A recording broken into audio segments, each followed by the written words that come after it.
మీరు జేసీ వారి కుటుంబంలో భాగమైనందుకు చాలా గర్వంగా చెప్పుకుంటున్నారు. చాలా సంతోషిస్తున్నారు. మీరొక్కటే కాదండి, మన తాడిపత్రి నియోజకవర్గంలో ఉన్న ప్రతి ఒక్క సభ్యులు, సభ్యురాళ్ళు, అలాగే ప్రతి ఒక్క వ్యక్తి కూడా జేసీ కుటుంబంలో భాగమేనండి.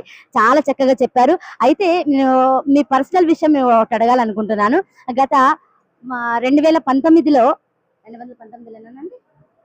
మరి వైఎస్ఆర్‌సీపీ పార్టీలో మీరు ఉండి, ఇప్పుడు ప్రెజెంట్ మా టీడీపీ పార్టీలోకి వచ్చారు. మరి ఆ ప్రభుత్వంలో జరిగినది, ఈ ప్రభుత్వంలో మీరు అభివృద్ధి ఎలా చూస్తున్నారు? ఎలా అనిపిస్తుంది సార్ మీకు?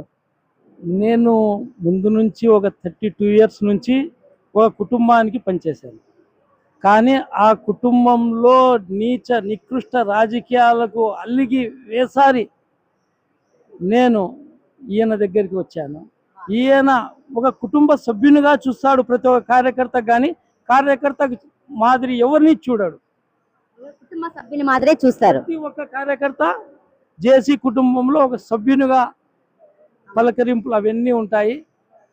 ఆల్మోస్ట్ నేను ఇంతవరకు ఇటువంటి నాయకుడిని చూడలేను, తరాలు కూడా చూడబోరు.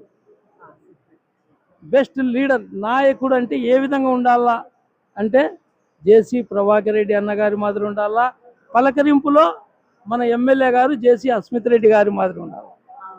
అటువంటి పలకరింపు ఎక్కడ చూడలేదు. అయితే గత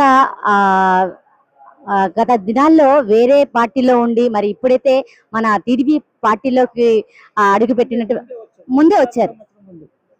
మనము ఈ రోజు కాదు, ఎలక్షన్ అయినాక రాలేదు, ఎలక్షన్ కంటే ముందు వచ్చాము. ప్రతి ఒక్కరికి, మనకు తెలిసిన ప్రతి ఒక్కరికి చేర్పించాము. అన్నగారి ఆత్మీయత చూసి అందరికీ చేర్పించాము. మేము కాసేపల్లి నుంచి కొనగుంట్లపల్లి వరకు చేర్పించాము. సూపర్ సార్, ధన్యవాదాలు సార్. నిజంగానే అదే అండి, ఒక ధీటైన నాయకుడు కావాలి, ప్రజలకు సేవ చేసే నాయకుడు కావాలనే ఉద్దేశంతో గత 35 సంవత్సరాలు ఒకే కుటుంబానికి చేసి ఆ కుటుంబంలో మరి ఆత్మీయతలు కానీ అనురాగాలు కానీ దూరమైన సందర్భంలో మరి నిజమైన కుటుంబం ఏంటి, నిజమైన నాయకులు ఎవరు అని మరి ఈ కుటుంబంలోకి జాయిన్ అయినందుకు, అనేక మందిని ఈ టీడీపీ కార్యక్రమంలో జాయిన్ చేసినందుకు, టీడీపీ కార్యకర్తలుగా తీర్చిదిద్దినందుకు ప్రత్యేకంగా ముస్కిన్ సార్ మీకు ధన్యవాదాలు తెలియజేసుకుంటున్నాం సార్.